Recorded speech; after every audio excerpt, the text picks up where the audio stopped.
Assalamualaikum warahmatullahi wabarakatuh, Ibu Niswa.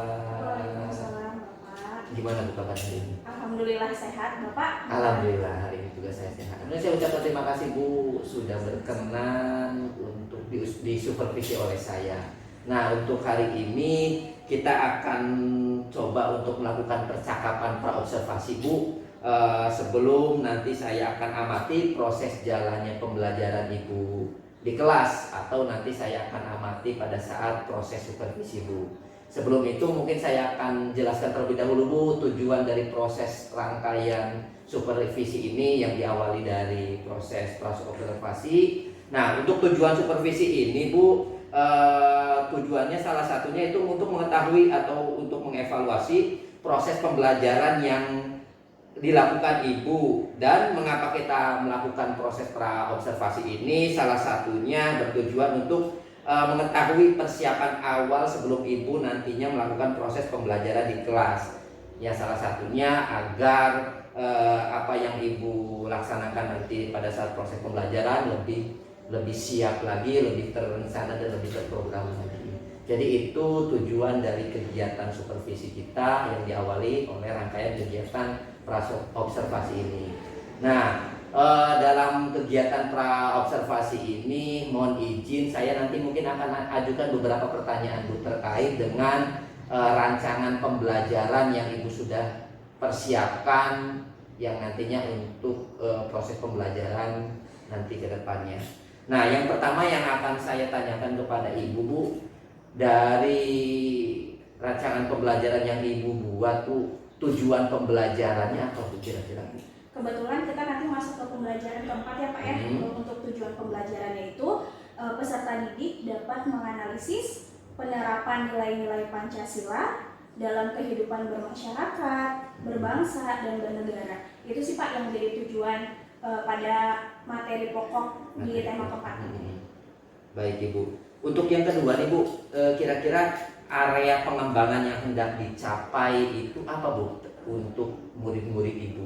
Oke, kebetulan karena ini materinya tentang penerapan Pancasila dalam kehidupan sehari-hari, tentunya pengembangannya itu terdiri dari dua Pak, berkaitan dengan materi dan dengan karakter. Karena sesuai dengan karakteristik mata pelajaran PP sendiri kan, pendidikan Pancasila itu bahwa Pancasila itu dijadikan sebagai wadah pembentukan karakter siswa. Jadi dari situ kita mengambil dua pengembangan sekaligus, dari materinya iya dan dari karakternya juga, sesuai dengan yang diinginkan oleh Ki Hajar Dewantara, bahwa dalam pembelajaran pendidikan Pancasila itu harus berdasarkan 4 poin Pak. Ada rasa, cipta, karsa, dan karya. Dari keempat hal tersebut nanti diolah menjadi satu lewat pembelajaran ini. Berarti kalau saya ambil kesimpulan ada dua ya Bu ya, yang area pengembangannya itu materinya atau pengetahuannya Bu ya, pengetahuan dari para murid-muridnya. Yang kedua karakter ini yang mungkin lebih akan ditonjolkan ya Bu ya, karakter dari siswa tersebut, bagaimana siswa tersebut bisa mengimplementasikan dari apa yang disampaikan terkait dengan materi yang disampaikan. Mungkin gitu ya Bu ya? Iya betul Bapak. Oke Bu, itu area pengembangan yang hendak dicapai oleh Ibu. Nah, untuk selanjutnya Bu, kira-kira strategi yang akan dipersiapkan oleh Ibu dalam proses pembelajaran di kelas itu apa Bu strateginya Bu? Untuk strateginya saya ngambilnya pendekatan holistik integratif Pak. Jadi yang tadi diutarakan oleh Ki Hajar Dewantara itu masuk ke dalam pendekatan holistik dan integratif. Kalau misalkan menganut dari taksonomi Bloom, itu berarti ranahnya itu ada di dalam penerimaan, menanggapi, penilaian, pengelolaan, dan karakteristik. Jadi nanti dari taksonomi Bloom tersebut bisa menjadi salah satu karakter yang semoga saja bisa diterapkan oleh peserta didik melalui menjiwai Pancasila dalam kehidupan sehari-harinya Pak. Oke. Untuk nanti pelaksanaan pembelajaran ada diskusi kelompok tidak Bu? Nanti di pelaksanaan pembelajaran. Kebetulan kalau misalkan untuk ke metodenya kita tidak berkelompok Pak, lebih kepada individu. Karena saya kemasnya dengan metode games. Metode games ya, dengan menggunakan tekniknya itu mix antara yang pertama itu nanti yang saya gunakan itu make match, dan satunya itu bermain peran. Jadi kayak misalkan siswa itu diberikan challenge nih, tergantung dia dapat undiannya seperti apa. Ada yang misalkan dapat undiannya mempraktekkan, berarti kan metode tekniknya kan itu kan bermain peran. Ada yang ketika dia mengambil undian, dia dapatnya mencocokkan nih dari karakter tersebut masuk ke dalam penerapan sila keberapa. Berarti ada proses kolaborasi juga Bu ya nanti ya Bu ya? Tidak ada sih Pak. Tidak ada, Pak. Jadi nanti langsung siswa itu dia diberikan kertas, masing-masing orang diberikan kertas satu persatu. Jadi dia harus bertanggung jawab atas kertas yang dia ambil masing-masing. Wah, luar biasa nih Bu, ini strategi yang baru yang mungkin baru saya dengar juga. Mungkin bisa juga saya adopsi juga nanti di kelasnya. Oke. Untuk medianya Bu, apa Bu media yang digunakan nanti apa saja Bu? Medianya yang satu PowerPoint Pak, nanti akan ada penayangan PowerPoint dan tentunya media yang mendukung nanti untuk bermain games tersebut. Salah satunya saya nanti butuh properti kayak kertas, terus kertas yang dimasukkan ke dalam gulungan plastik yang jadi undian siswanya. Nah untuk selanjutnya Bu, untuk pemberian tugas atau penilaiannya seperti apa Bu nanti Bu? Nah untuk penilaiannya saya ngambilnya itu teknik jadi si siswanya itu harus membuat sebuah jurnal Pak, jurnal keseharian. Karena kalau misalkan hanya tadi metode game saja kan, otomatis kan hanya satu ya Pak ya. Jadi saya untuk lebih spesifiknya lagi, lebih jelasnya lagi, saya nanti meminta peserta didik untuk melengkapi LKPD-nya berupa penilaian sikap yang mereka kerjakan melalui jurnal keseharian. Jadi nanti mereka harus mencatat keseharian mereka, mana saja sih dari perilaku mereka atau aktivitas mereka yang mencerminkan tentang nilai-nilai Pancasila. Gitu Pak. Nanti ada LKPD. Ada LKPD juga Bu ya. Berarti nanti LKPD itu dikerjakan istilahnya tugas rumah Bu ya? Iya, jadi tugas rumah. Jadi tugas rumah Bu ya. Baik Ibu, mungkin pertanyaan-pertanyaan yang saya ajukan saya cukupkan, saya rasa sudah sangat jelas Bu apa yang Ibu sampaikan, tinggal nanti eksekusinya Bu ya. Rencana kapan Bu? Rencananya nanti kita di hari Sabtu Pak. Hari Sabtu Bu ya? Hari Sabtu. Hari Sabtu. Letaknya nanti di kelas. Di kelas apa Bu? Di BD. Kelas 10 BD. BD di jam ke berapa Bu? Di jam ke 5-6. Jam ke 5 dan 6 Bu ya? 5 dan 6. Oke Bu, nanti saya tunggu nih Bu di hari Sabtu, mudah-mudahan tidak ada halangan, tidak ada rintangan supaya nanti bisa berjalan dengan lancar. Nah terakhir Bu, ada satu pertanyaan lagi Bu, apa nih Bu yang Ibu dapatkan dari hasil percakapan kita hari ini nih Bu? Dari hasil percakapannya tentu saya mendapatkan sharing nih Pak. Jadi saya bisa sharing berkaitan dengan pembelajaran yang nantinya akan saya terapkan. Jadi benar-benar tertib administrasi banget, mulai dari saya membuat administrasi, pemilihan teknik pembelajaran sampai dengan nanti ketika saya diobservasi secara langsung oleh Bapak gitu. Jadi nanti saya minta saran dan masukannya ya Pak ya. Siap Ibu. Ibu terima kasih Ibu. Mungkin perlu saya jelaskan sedikit. Nanti akan kita akan melalui 3 tahapan Bu ya. Sekarang itu ada di tahap praobservasi.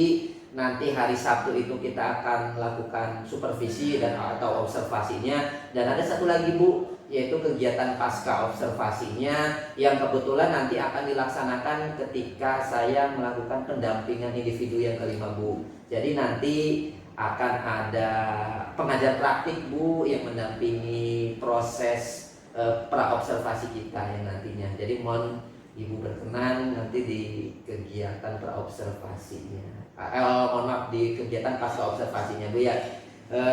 Terima kasih Ibu Niswa saya ucapkan, nanti kita ketemu di hari Sabtu ya. Sekali lagi terima kasih, saya tutup saja Ibu. Terima kasih. Assalamualaikum warahmatullahi wabarakatuh. Waalaikumsalam warahmatullahi wabarakatuh. Assalamualaikum warahmatullahi wabarakatuh.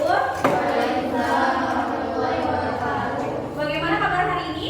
Alhamdulillah baik. Alhamdulillah baik. Oke, hari ini sesuai dengan jadwal kita akan belajar tentang pendidikan Pancasila. Sebelum nanti Ibu akan menjelaskan, kita persepsi dulu ya, kita pengabsenan dulu. Bunga Rahma ada? Ellen? Entin? Sakit? Kausa? Rubna? Kelasnya banyak yang hadirnya ya. Ada beberapa yang berhalangan sakit.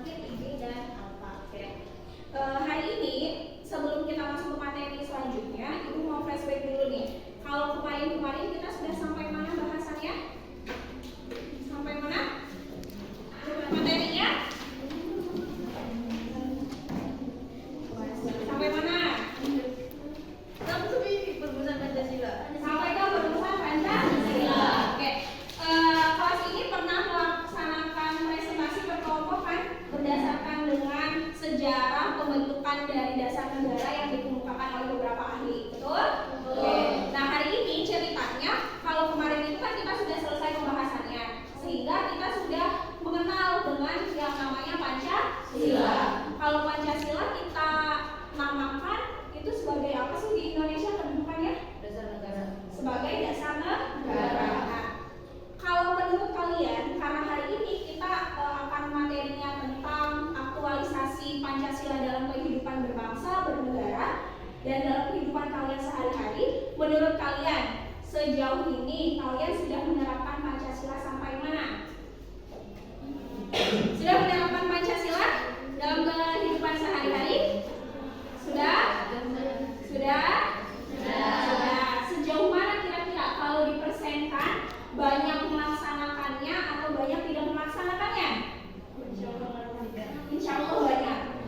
Contohnya, biasanya apa yang biasa dilaksanakan? Seperti sholat, berarti masuk ke dalam nilai-nilai Pancasilanya, betul? Nah, terus selain itu apa lagi?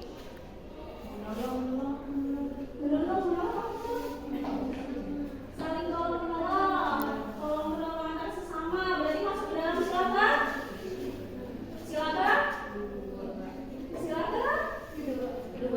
Bunyinya? Tadi apa bunyinya?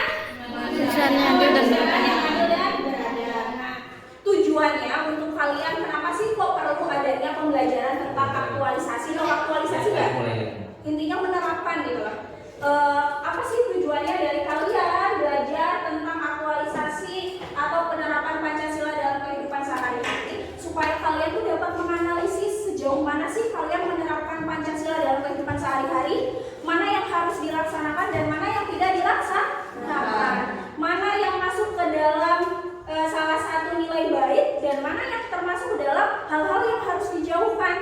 Gak boleh loh kalau melaksanakan itu berarti sama halnya kita melanggar Pancasila. Nah, masuk ke dalam poin itu, kalian pernah ingat nggak bahwa Soekarno pernah mengatakan bahwa sebenarnya Pancasila itu tidak hanya dihafal, benar? Melainkan Pancasila itu diamalkan, dilakukan, terus apa lagi? Kalau kata Pak Soekarno kan Pancasila itu tak hanya dihafal, melainkan harus diterapkan, diaplikasikan dalam kehidupan sehari-hari. Karena Pak Soekarno sendiri mengatakan bahwa beliau itu sebenarnya tidak menciptakan Pancasila, bahwa beliau itu hanya menemukan 5 berlian yang beliau gali. Itu merupakan butiran-butiran yang biasa dilaksanakan oleh masyarakat Indonesia, yang biasa tercermin dari karakternya orang Indonesia. Jadi harusnya kita sebagai warga negara masyarakat yang hidup di zaman sekarang yang sudah merdeka haruslah sudah terbiasa menjalankan kelima Pancasila tersebut, karena itu adalah cerminan dari bangsa Indonesia, bukan sesuatu hal yang baru, bukan sesuatu rumus, tapi melainkan dilihat dari karakter orang Indonesia. Oke. Itu tujuan pembelajaran kita hari ini ya, supaya kalian bisa menganalisis mana yang harus diterapkan dan tidak diterapkan. Nah, tadi ada pertanyaan pemantik berkaitan dengan sejauh manakah kalian menerapkan Pancasila dalam kehidupan sehari-hari. Bisa dijawab melalui beberapa pertanyaan ini. Oke. Bentuk pengamalannya, tadi bentuk pengamalan yang biasa kalian laksanakan ada apa aja tadi? Sholat. Terus tadi apa jawabnya? Saling tolong-menolong. Terus apa lagi jawabnya? Musyawarah. Oke, nah itu semua biasa kita laksanakan. Selanjutnya, jika belum nih, ada nggak sih dari 5 Pancasila tersebut yang belum kalian laksanakan? Nah, kalau belum, kira-kira tuh apa sih yang jadi penyebabnya? Contohnya apa? Sesuatu hal yang menurut kalian susah ya Bu dilaksanakannya gitu. Dari kelima Pancasila tersebut yang mana yang susah? Mana yang susah? Atau mana yang belum pernah kalian laksanakan? Kenapa susahnya? Sila kelima itu apa susahnya? Kenapa yang menurut Teng itu susah sih menerapkan sila kelima itu? Sulit untuk bersikap adil. Nah, berarti kalau kita merasa kesulitan dalam menerapkan Pancasila tersebut, berarti haruslah kita seperti apa sikapnya? Harus apa? Harus belajar adil, ya kan? Kita ketika melaksanakan sesuatu kalau belum pernah dicoba, akan sampai kapanpun akan bilang itu susah, iya kan? Tapi kalau kita menemukan kesusahan, menemukan kesulitan, tapi kalau kita laksanakan dan berproses itu akan menjadi mudah. Makanya perlu adanya pembelajaran. Oke. Selanjutnya, nih ada beberapa pertanyaan refleksi diri berkaitan dengan penerapan Pancasila dalam kehidupan sehari-hari. Dari sila ke-1 dulu. Neng coba bacakan Neng pertanyaan yang pertama. Apakah kalian telah menjalankan perintah agama atau kepercayaan dan menjauhi larangan agama atau kepercayaan? sudah belum? Sudah menjalankan? Sudah menjauhkan apa yang menjadi larangannya? Allah, kita kan sebagai masyarakat yang kebetulan adalah orang yang beragama dan agama kita adalah agama Islam, berarti kita punya dua pegangan nih dalam kehidupan. Kita punya nilai-nilai keagamaan dan kita punya nilai-nilai Pancasila yang harus sama kita terapkan di dalam kehidupan sehari-hari. Jadi fondasi kita, pegangan kita untuk melaksanakan aktivitas itu kita punya dua pegangan. Harusnya bersyukur. Kenapa? Berarti kita itu punya dua arahan sekaligus nih. Harusnya berarti kita berlaku baik. Pertanyaan yang kedua, Neng. Bacakan, Neng. Aspek ibadah atau ritual, melainkan juga perintah dan larangan dalam kehidupan sosial bermasyarakat berkaitan dengan nilai ketuhanan. Allah itu kan nggak mengajarkan kita bukan hanya hablum minallahnya saja, benar nggak? Tapi hablum minannasnya juga. Bagaimana kita hidup dan bersosial di dalam sekolah, di dalam lingkungan masyarakat dan sebagainya. Contohnya seperti apa sih? Yang ada kaitannya dengan Allah, tapi kita laksanakan di dalam kehidupan bermasyarakat. Pernah melaksanakannya? Contohnya bersedekah, saling berbagi, ada nilai humanis, nilai kemanusiaan, dan ada nilai ketuhanan. Oke, berarti harus balance ya. Jadi kalau orang yang baik agamanya saja itu berarti dikatakan kurang bagus. Kenapa? Karena Allah sendiri mengajarkan kita harus imbang antara hubungan dengan Allah dan hubungan dengan manusia. Oke, selanjutnya pertanyaan yang ketiga, Neng. Apakah kalian dapat menghormati dan dapat kerjasama dengan kelompok agama atau kepercayaan yang berbeda? Jawabannya, pernah bertemu dengan orang yang berbeda kepercayaan dengan kita? Pernah. Apakah kalian bisa menghormatinya? Bisa. Dengan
itu berarti kan membeda-bedakan, iya nggak?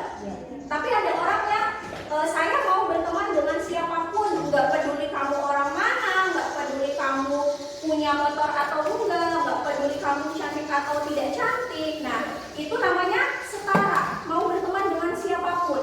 Kalian termasuk orang yang mana? Orang yang mau berteman sama siapa saja tanpa melihat latar belakangnya, atau pengen cari teman yang harus selevel? Kalian termasuk orang yang mana? Yang pertama. Yang sebelah sini termasuk orang yang mana? Yang pertama. Oke, jadi di kelas ini sudah Ibu nyatakan tidak ada yang termasuk dalam golongan yang kedua. Tidak ada. Bagus, pertahankan. Karena sejatinya kita kalau memilih teman, nggak boleh lihat latar belakang dari hal-hal yang seperti tadi, kayak misalkan dilihat dari kecantikan, dilihat dari kekayaan. Yang harus kita ambil, kita nilai dari sisi teman itu perilakunya, baik nggak nih untuk kita, kasih dampak positif tidak untuk kita. Kalau dampaknya positif, berarti kita boleh berteman dengan siapa saja. Tapi kalau ternyata teman kita memberikan dampak negatif ke kita, berarti kita harus seperti apa? Kalau teman kita nih ternyata kasih dampak negatif ke kita, berarti kita harus seperti apa? Harus? Nah, yang kenceng dong suaranya, harus menasehati. Jadi berteman dengan siapapun asalkan kita punya pendirian, kita tahu mana yang baik dan mana yang buruk. Oke, selanjutnya nih, apa ya?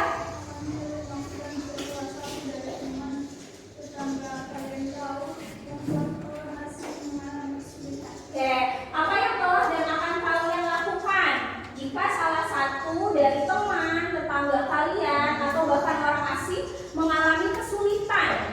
Jadi ketika kalian misalkan pulang sekolah, ketemu sama orang yang sedang mengalami kesulitan, mau yang dikenal, mau yang tidak dikenal, kalian seperti apa? Mau menolong orang yang dikenal saja atau mau menolong siapapun orangnya?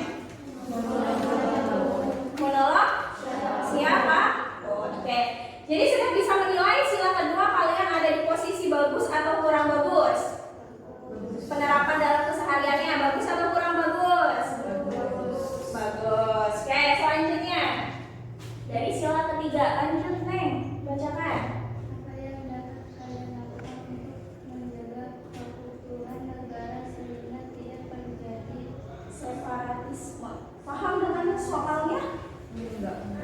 Jadi, apa yang dapat kalian lakukan untuk menjaga keutuhan negara sehingga tidak terjadi gerakan separatisme? Nah, artikan dulu separatisme. Separatisme itu adalah salah satu gerakan yang ingin memisahkan dirinya dari nilai-nilai kesatuan. Ibu kasih contoh nih, misalkan ini kelas 10 BD dianggap sebagai kesatuan. Tiba-tiba Anggun lapor ke ibu, Bu, saya sih mau pindah kelas, Bu, nggak mau di kelas 10 BD, mau pindah ke 10 TKR. Nah, yang dilakukan Anggun itu adalah disebutnya separatis. Karena dia pengen memisahkan diri dari nilai-nilai kesatuan. Ada buktinya, pulau kita salah satunya pernah tergabung menjadi Indonesia, tapi sekarang memisahkan diri. Nah, itu juga disebut dengan separatisme. Nah, gimana tuh caranya biar kita bisa menjaga nilai-nilai kesatuan? Biar nggak ada yang lari dari kelompok kesatuan ini. Apa yang harus kita lakukan? Untuk nahan Anggun, biar Anggun nggak pindah kelas.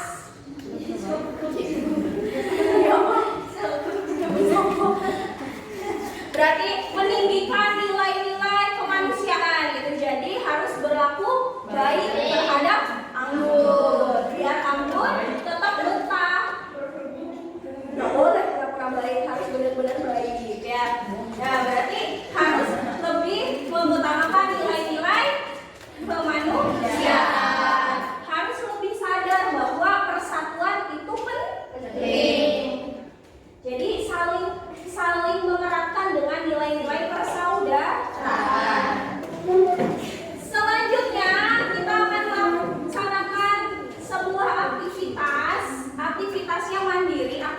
sifatnya pribadi dan harus dipertanggungjawabkan oleh masing-masing orang. Di tangan ibu ini sudah ada sebuah gulungan kertas. Yang penasaran? Penasaran? Ya. Akan ibu bagikan ya satu-satu orangnya. Nanti silahkan 1, 2, 3, 4, 5 nanti kita bagi. Siapa dulu? Kalau misal kalian belum berhasil, berarti masih berdiri di sini sambil cari inspirasi. Sanggup? Sanggup. Kan tadi nilai Pancasilanya sudah bagus, minimal 50, berarti harusnya kertas kita. Yang lainnya tetap perhatikan ya. Sudah mulai bisa lanjut? Bisa? Orang pertama. Apa yang Bisa suaranya? apa yang akan kamu lakukan jika salah satu dari teman kalian akan bahkan orang asing mengalami kesulitan? Saya sebagai orang apa ya? Membantunya lah, membantunya. Walaupun bahkan orang yang tidak dikenal sekalipun, sebagai manusia harus memanusiakan. Oke, sudah? Berikan aplaus. Boleh duduk. Selanjutnya. Apa kewajiban yang harus Anda laksanakan setelah generasi masa depan? Jawabannya?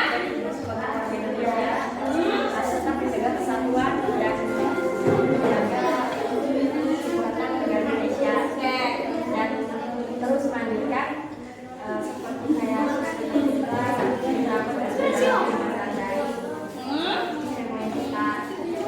Oke, sudah? Berikan aplaus yang meriah untuk Dinda. Selanjutnya. Ketika kamu Yang berbahasa lainnya isyarat, hot ya, jangan ada yang sudah bagaimana caranya menyampaikan apa yang tidak paham dengan bahasa berarti menggunakan mempraktekkan kan?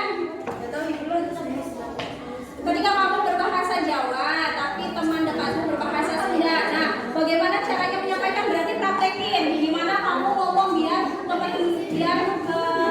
ngomongnya jangan pakai bahasa daerah. Gimana harus ngomong baiknya? menggunakan bahasa Indonesia. Apa sih? Masa oke gitu? Yang baiknya gimana? Punten dulu atau gimana? Maaf dulu. Oh, sudah ngerti. Sudah. Harganya perbicaraan. Apa pertanyaannya? Nanti. Oke.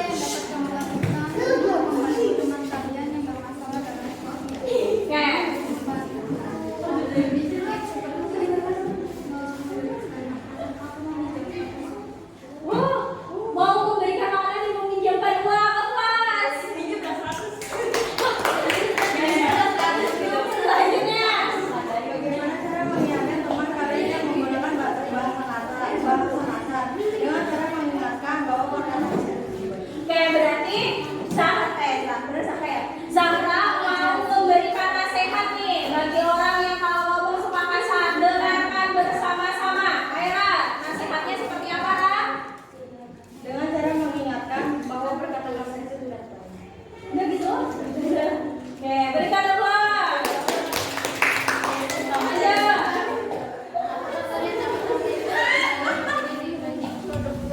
Apa? Oh, bisa milih kan antara produk dalam negeri dan luar negeri? Bisa. Pilih mana? Kenapa?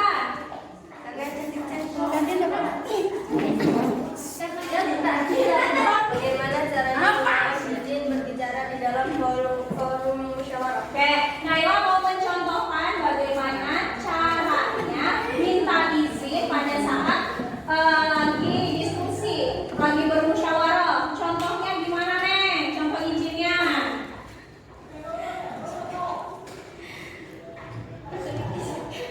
Neng, contohnya gimana? Waalaikumsalam warahmatullahi wabarakatuh. Saya mau meminta izin memotong pembicaraan. Saya mau berbicara di dalam Jangan pakai apa ya, ulang dari awal. Apa yang simpan di dalam hati, jangan di Bapak. Saya ingin berbicara tentang sesuatu yang penting. Oke,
sore, isi siang, isi. Boleh, pagi, siang, sore, asalkan catatannya Ibu kira-kira dalam satu hari itu jangan semuanya ambil sila ke satu semua. Harus beragam ya, harus beragam. Kalau satu nggak apa-apa. Satu nggak apa-apa, asal dalam 7 hari nanti beda-beda ya. Jangan 7 hari semuanya sila ke satu semua. Itu lah semua. Oke. Ada lagi pertanyaan? Tidak ada? Oke, kalau tidak ada pertanyaan, alhamdulillah pada hari ini kita sudah melaksanakan kegiatan pembelajaran dengan sangat baik sekali. Terima kasih atas apresiasinya. Kelas ini baik untuk perihal apresiasi dan kegiatan secara pembelajarannya kita aktif berjalan dua arah. Ketika Ibu nanya kalian jawab. Ketika Ibu memberikan kalian ketika Ibu memberikan waktu kepada kalian untuk bertanya, kalian bertanya. Pertahankan hal yang seperti itu. Pertahankan untuk menjadi kelas yang aktif dalam pembelajaran. Terus tetap selalu menjadi orang yang senantiasa menerapkan nilai-nilai keagamaan dan nilai-nilai Pancasila dalam kehidupan sehari-hari. Tugasnya silahkan nanti ditunaikan. Kalian juga sudah paham ini berkaitan dengan PR, berarti tugas kewajiban kalian. Ibu tutup sampai di sini pertemuannya. Kurangnya mohon maaf. Bila taufiq wal hidayah. Assalamualaikum warahmatullahi wabarakatuh. Waalaikumsalam warahmatullahi wabarakatuh. Assalamualaikum warahmatullahi wabarakatuh, Ibu Sugani. Assalamualaikum Bu Niswa. Gimana Ibu kabarnya semuanya? Alhamdulillah sehat Bapak. Alhamdulillah sehat. Bu Sugani sehat Ibu? Alhamdulillah. Tidak terasa Bu, kita bertemu lagi setelah kemarin sudah menyelesaikan rangkaian proses Bu ya, dari mulai praobservasi Bu ya, praobservasi, kemudian saya lakukan observasi, dan sekarang sudah sampai di tahap yang akhir Bu, yaitu melaksanakan kegiatan pasca observasi atau pasca supervisi. Mungkin nanti ada beberapa yang akan saya tanyakan Bu kepada Ibu terkait dengan observasi yang sudah saya lakukan kepada Ibu. Sebelumnya saya akan sampaikan tujuannya terlebih dahulu Bu. Tujuannya diadakan pasca observasi ini atau pasca supervisi ini, tujuannya itu untuk melakukan refleksi dan evaluasi Bu dari hasil proses observasi Ibu mengajar kemarin di kelas. Mungkin yang pertama yang saya akan tanyakan, bagaimana Bu perasaannya Bu kemarin setelah diobservasi oleh saya? Gimana perasaannya? Perasaannya deg-degan, jujur saja ya Pak Bu. Deg-degan karena biasanya kalau ngajar kan sendiri ya Bu ya. Iya. Terus tiba-tiba ada Pak Restu gitu ya, supervisi gitu, melihat jalannya KBM, berada di jalannya KBM di kelas gitu. Terus terang saya sendiri agak deg-degan Bu ngajarnya gitu. Jadi ada beberapa yang sudah saya susun akhirnya lupa gitu Pak, karena saking deg-degannya gitu. Kayak misalkan pada saat pembelajaran, karena kebetulan jamnya bukan jam pertama, jadi saya lupa untuk membaca doa terlebih dahulu gitu. Jadi langsung persepsinya absensi, mengecek hadiran siswa, itu yang sempat kelewat karena saking deg-degannya. Sama Bu, saya juga kalau observasi kadang gitu kemarin juga ya, karena seperti itu. Pasti ada lupanya. Tapi kalau saya harus memberikan umpan balik kepada Ibu, jalannya tadi proses Ibu mengajar sudah sangat luar biasa baik sekali Bu. Sudah melibatkan siswa secara aktif, pembelajaran pun sudah berfokus kepada siswa, apa yang dibutuhkan siswa pun sudah dipenuhi, kemudian sudah menggunakan alat-alat sesuai dengan zamannya Ibu nih, sudah adanya penayangan infokus, media-media yang digunakan pun sudah saya rasa sudah cukup baik Bu dalam pemanfaatan media yang kita miliki, aset yang kita miliki di sekolah ini. Yang kedua ini yang mungkin saya akan tanyakan kepada Ibu.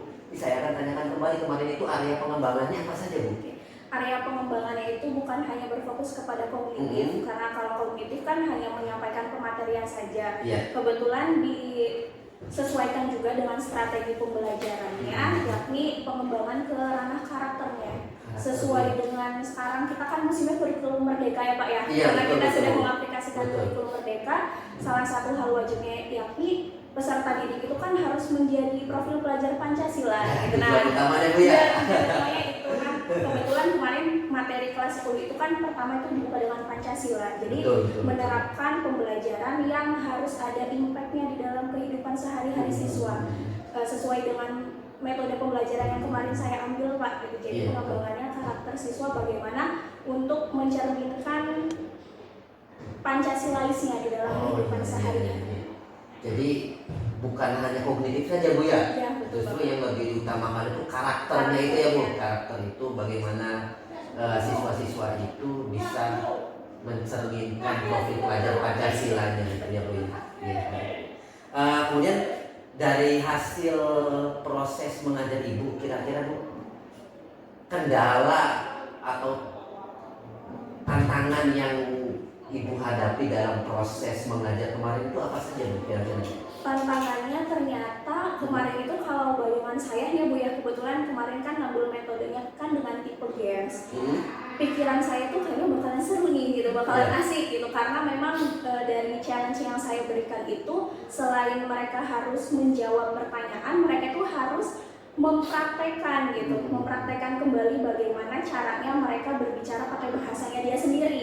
Tapi ternyata terkendala, anaknya nggak pede, malu gitu, ngomongnya bingung gitu. Jadi akhirnya jatuhnya seperti pada saat metode games itu lebih banyak justru malah larinya ke teorinya gitu. Jadi belum bisa mengaplikasikan dalam kehidupan sehari-hari, belum bisa mempraktekkan. Padahal ada salah satu challenge yang bagaimana caranya ketika temannya dibully harus seperti apa penanganannya. Sayanya bingung Bu mempraktekannya gitu. Jadi akhirnya terkendala di situ sih Bu. Jadi mereka tidak berani membuat reka adegannya gitu. Padahal kan itu metodenya saya pilihnya tipenya games. Tapi ternyata gamesnya menurut saya pribadi kayak kurang berjalan gitu Bu. Karena memang keterbatasan anaknya percaya dirinya gitu. Iya betul Bu. Kemarin juga yang saya amati itu memang benar ada beberapa siswa yang memang rasa percaya dirinya itu belum tumbuh Bu ya, belum tumbuh. Ada beberapa siswa juga yang memang public speakingnya juga ya Bu ya, public speakingnya juga sudah bagus juga, memang sudah bisa menyampaikan. Tapi ada beberapa yang memang masih PD-nya belum muncul nih. Padahal saya yakin mereka bisa, mereka itu mampu, cuman karena biasanya kalau udah pede, udah malu duluan, udah ngeblanknya Bu ya, biasanya seperti itu. Baik, seperti ya, sama dengan apa yang saya lihat sih, memang permasalahannya ada di situ Bu ya. Mungkin jadi PR kita bersama nih Bu dengan guru-guru yang lain nih, bagaimana caranya menumbuhkan mungkin percaya dirinya Bu ya, percaya dirinya. Baik, setelah tadi Ibu sampaikan terkait dengan kendalanya, kemudian tantangannya, kira-kira yang terbayang di dalam pikiran Ibu solusinya seperti apa ya?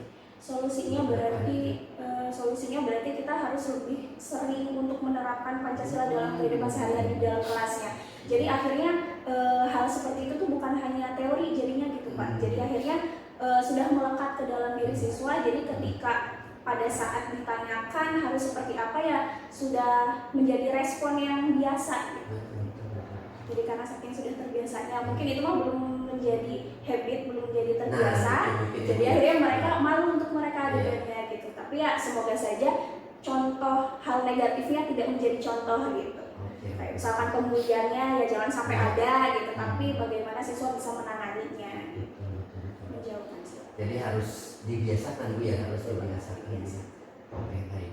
Nah kira-kira Bu rencana perbaikannya nih Bu, kira-kira apa nih Bu yang harus Ibu perbaiki dalam proses mengajar, apakah metode atau seperti apa kira-kira ke depannya, apalagi nih Bu metode-metode yang akan dikembangkan oleh Ibu? Metodenya berarti karena tadi kurangnya percaya diri ya Pak, berarti nanti metodenya itu bagaimana caranya supaya melatih public speakingnya, kayak misalkan contohnya time token. Mungkin anak nanti pada saat proses pembelajaran bisa pakai metode time token, jadi mau tidak mau anak harus bisa berani berbicara dengan waktu yang sudah ditentukan gitu. Jadi mau tidak mau kan anak awalnya terpaksa gitu harus berbicara, jadi akhirnya semoga saja bisa terlatih public speaking dan rasa percaya dirinya.